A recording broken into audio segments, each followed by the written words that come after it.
Hello and welcome to the recap of the fourth classical game here in Biel. So we had many victories today. It was a very entertaining day. Let's have a look at the results to start with. So the highlight of the day was definitely the game between Gukesh and Esipenko. So I would have expected Gukesh to play a very solid game as he was leading the tournament, and Esipenko was second. But Gukesh tried to win. He played his normal chess, and I think he was even much better at some point, or at least clearly better. But slowly got dominated. He played. We're going to have a look. Suddenly he played he played a couple of very bad moves, and Esipenko just started to dominate the game, and in fact won very easily a worse position. So that's a big turnaround in the tournament, as Esipenko is now overtaking Gukesh in the standings. Kamsky and Nedic made a draw.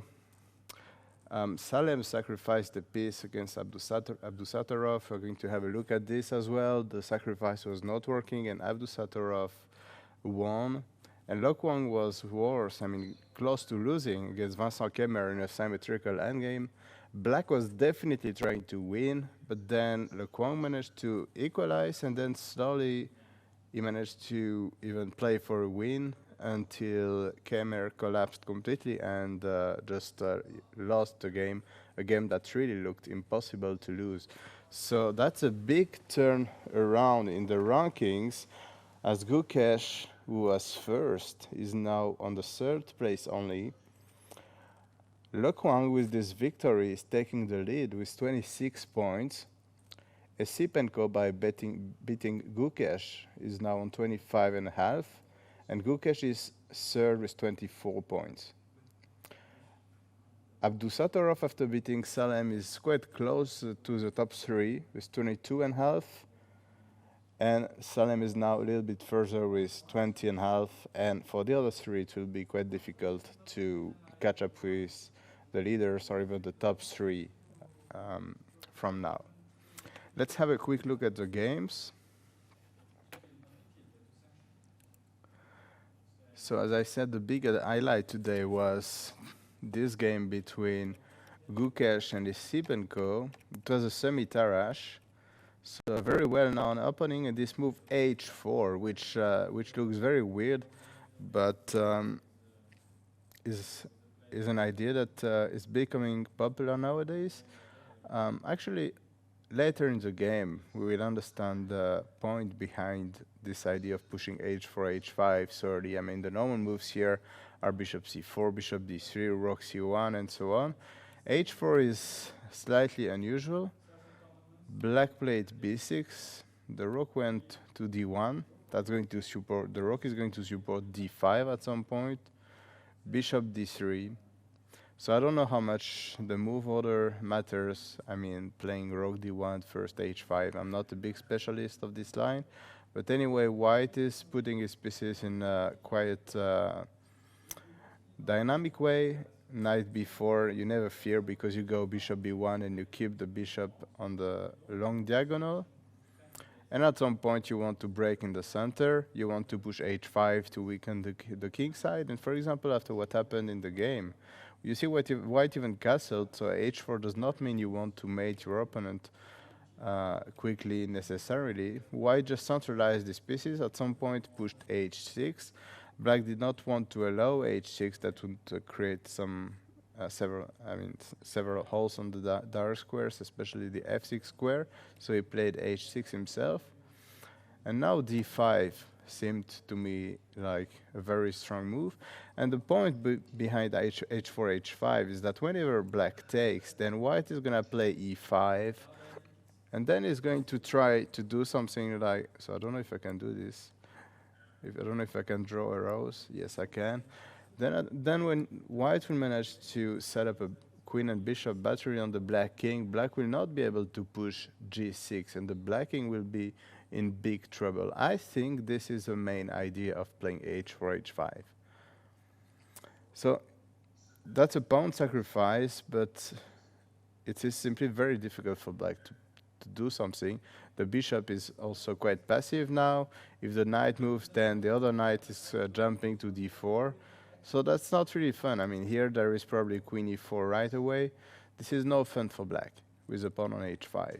Because otherwise, with pawns on h2 and h7, black would just play g6, and that would be a game. Black played knight b4, but the bishop just went to b1 with the same idea that after taking e5, white is doing wonderful. Knight d4, the knight will have to go away, queen d3. That's not something black wants, so black decided to close the center, and this is typically the kind of position that is supposed to be much better for white. It is true that black has a wonderful knight on c5, but actually his position is very passive. White at some point can try to push a4, a5. He can try to exchange this knight one day. He can also bring the knight to c4. And if he manages to exchange the c5 knight, maybe he can take advantage of the c file. There are different ideas, and black is quite paralyzed. But after knight d2, rook e3, that was perhaps not the best plan. Black started to play on the king side. And here I believe white was after g3, queen h3. Black wants to go bishop g4. Now he wants to target the h5 pawn. I mean, the h5 pawn that was the big strength in the white position, in case the b1 h7 diagonal would open, is suddenly a big weakness. So this is something to avoid, because bishop g4 you can still play f3. This is actually what happened in the game, as you will see, but this is not a move you are very happy to play. I mean, not f3 right now because the pawn is hanging, but okay, we will have a look at the game. Here I think white was still better had he played knight c4, just attacking the pawn. And this is a tactical strat, and the positional strat is to go knight a5 in order to go knight c6. Of course, if pawn takes a5, then queen takes c5, and this should be excellent for white. I think white was still better here, but instead Gukesh started to play very passive, and after bishop g4 he was able to push f3. I assumed that taking the pawn was too risky. Then g4, f4 with some problems on the queen. I mean, that could easily be just bad for black. Maybe just f5 on the next move, trapping the bishop. I don't really know, but black just went back to d7. The h5 pawn is hanging, and after g4, the queen went back to h4. And look at the dark squares. This is definitely not what white was hoping for. And the position was still probably holdable for white, but he started to play very passive. Queen d2, the bishop came to a4, rook b1. He never went to, I mean, here, he never went to the c file with his rooks to try to at least trade at least one pair of rooks. The black rooks started to invade the c file, and white continued playing very passive. Bishop d7. Here another option was to move the knight, even to a6 where it's hanging, because if the rook comes to c2, then it will be a pin.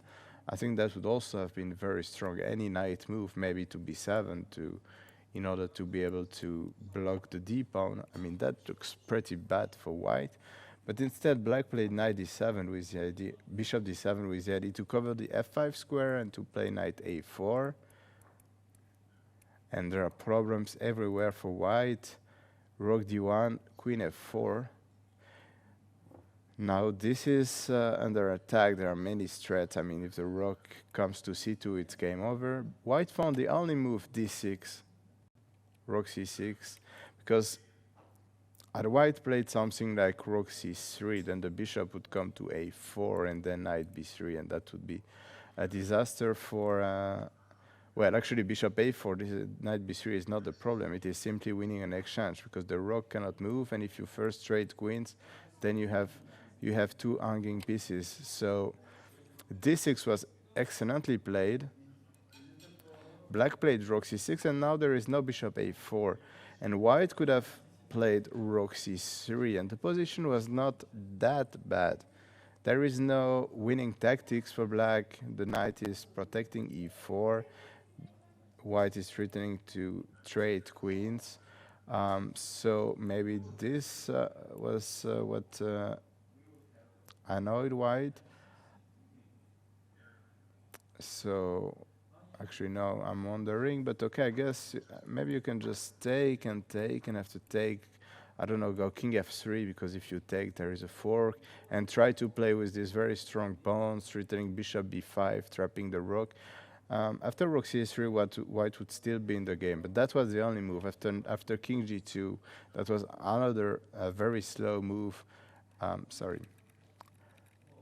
The knight came to a4 and then the rook to c2, and that was just, I mean, look, the knight on e6 is now coming to f4. Look at the dark squares. I mean, it is a complete invasion of the black pieces. Now knight f4 is coming. This bishop is going to be lost, and white resigned. So that was a big turnaround, because at some point the position really looked good for white. I mean, Gukesh won that game. He basically had won the tournament already, but now he's only on third. So that is really a big turnaround. So Kamsky Nady, it was a draw. Probably Nady it was better at some point. But anyway, let's have a look at the decisive games of today. So Abdusattorov against Salem. I mean, that was a pretty normal position, where black played aggressive. I mean, he brought his knights. I mean, black self-trapped, actually. Here they repeated the position, but black for a while self-trapped his knight, because he was ready to sacrifice here and then take on g3, take on h3, and take many pawns. White did not want to risk that. They repeated a few times, and the position was approximately equal. I mean, here it is true that e4 is very frightening. I mean, Salem probably missed this e4 and thought that he's in trouble. I don't know, because he could have developed with bishop d7, and after e4 it looks like if you take everything on e4 you might have problems on the e file with this hanging rook. But actually this was just fine for black. Just put the queen on h6.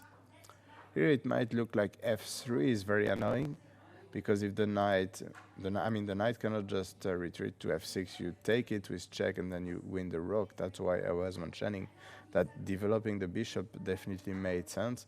But here after knight e3, queen c1, not knight takes d1, because after knight f6 check the rook would come to e8. Black would be in big trouble. But now just rook takes e4 and take here. And actually this endgame black, I mean, in this endgame black doesn't have very much to worry about. I mean, there is very reduced material. This was just a fourth line after taking everything on e4, and the position was equal. But Salem decided to sack a knight, and I think the key move that he missed is that after e5, I mean, we're going to have a look at the game. White played knight f1, because after king takes, obviously black would at least have a perpetual check. He would not have more than that, because if rook e6 to threaten rook g6, then e5, and black has to repeat anyway. But white wanted more than that, and he just played knight f1 to trade this dangerous knight on h2. There is no queen takes g3 check, and after knight takes f1, in order to play queen takes g3 next, then e5, intermediary move. The queen came to e6 in order to go to h3, but there is just no attack. And the key move that black may have missed is that any time he plays rook e6, there'll be bishop f5, which is terribly annoying. And after, for example, if pawn takes rook d2, and you just cannot play rook e6 because of bishop f5. And in the game, the same happened after bishop g4, rook d2, pawn takes g3. Here, black is threatening rook e6 and is just winning the game. But after bishop f5, which is the only move, black can just resign. It's just a piece down. There is no rook e6. The rook is defending on g2. The black pawns are going to fall. This is just game over. Then white was slightly imprecise here with this move rook d1. I did not really understand why he did not play knight e2 right away to capture the g3 pawn. He allowed f6, which is putting a little bit of fire in the position. But now, anyway, knight e2, and the position is pretty bad. There was only one way to stay in the game for black here, according to the engine. It is rook h6, but that's really not a move you want to play. So instead, Salem played rook g5, but that was just hopeless. Now you cannot take on e5 because of queen h7 mate. And okay, now the queen is trapped, so one more move was played and black resigned. So that was really, I mean, this knight takes f2 was just a complete suicide from Salem, because it was completely unnecessary. But okay, that's probably what he had in mind when he pushed h4, because if you don't want, I mean, e4 is quite, I mean, it's quite frightening. If you don't plan something so aggressive, then you just play bishop d7, develop your last piece. Anyway, that was, I mean, that was a good game from Abdusattorov, nothing to say, but that was also a little bit of a gift, I would say. And the finally third victory of the day was Kemmer against Le Quang. That was really a dramatic game. I mean, the position out of the opening was more than fine for black. I mean, many pieces were traded. Okay, there is this slight weakness on e6, but look at the black bishops, look at these pawns. Only black can be better in this position. And after a few moves, white started to be completely dominated. So white is trying to survive so that after rook d2, he can play rook f2. The engine here is giving black a very large advantage. He wants somehow to bring the rook to e5 sometimes, and then I guess you can't play king f2, because after a rook trade, maybe the black king would invite or something. I mean, if the black king reaches b4, this is basically game over.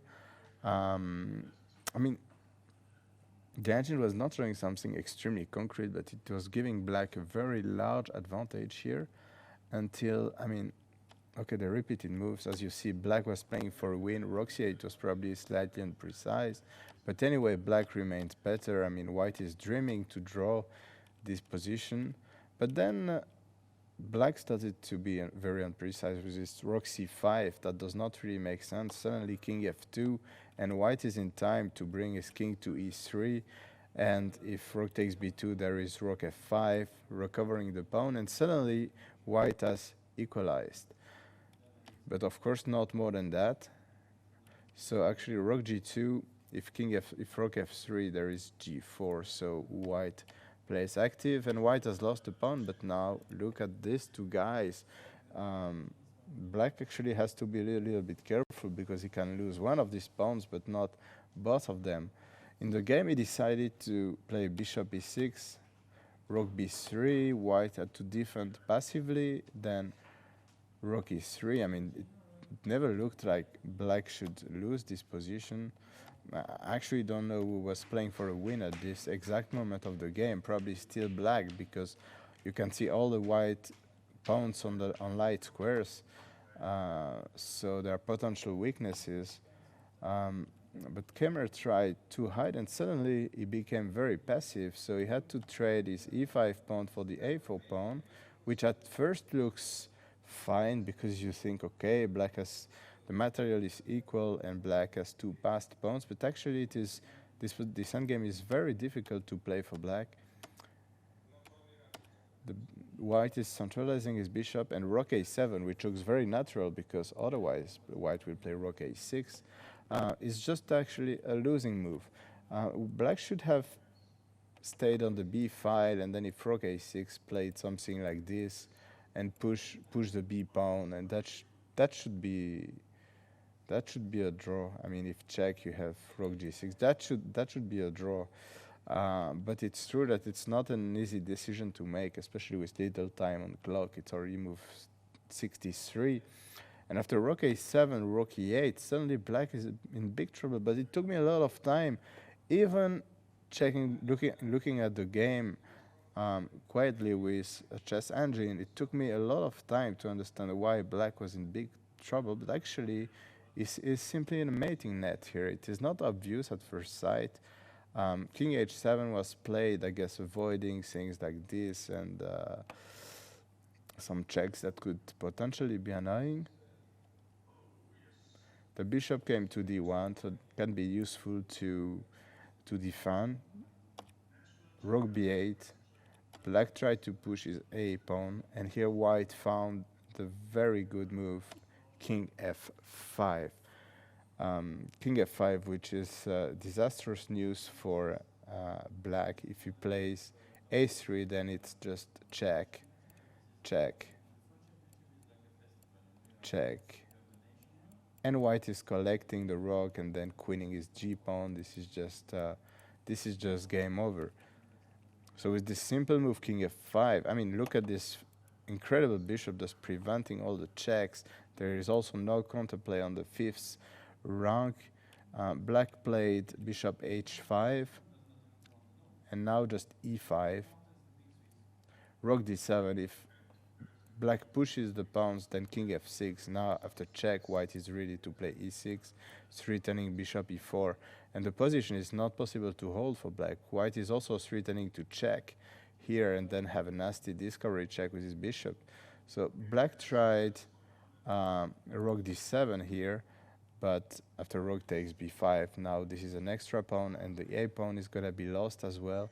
I mean, the black position collapsed incredibly quickly, and now this very nice move e7 with this mating net and ending with king f6, a very nice final position, attacking the rooks, threatening mate, and in case of rook h7, then pawn takes h7, and you can't prevent the h pawn from queening. So I mean, of course, Kamer should never have lost this game, but once the position became equal, I would say that he was a little bit outclassed by Le Quang. Because, well, that was not easy. I mean, here black was better, but the position was not easy to convert. But once the position was balanced and approximately equal, Le Quang played really impressive chess, and he played all the best moves to create problems. So quite an unfortunate game from Kemer, but okay, Le Quang hold a difficult position, and after that showed excellent technique. So I would call it a deserved win, even if it's a slightly sad result for Vincent Kemer. So anyway, as we saw, that had dramatic consequences in the ranking. I mean, have a look. At some point, Le Quang was much worse. Gukesh was much better against Esipenko. Abdusattorov was not better. He just received a gift, let's say, from Salem. After 2 hours of play, it really looked like after 2 days, Gukesh would already be the winner of the GMT, basically. And suddenly, Le Quang is in the lead. Esipenko is still second, and Gukesh is only third, and Abdusattorov is definitely threatening to catch up with these guys. So nothing is decided yet, and I think the last rounds are going to be extremely fighting ones. Thank you for watching, and I'll see you tomorrow for another recap. Bye.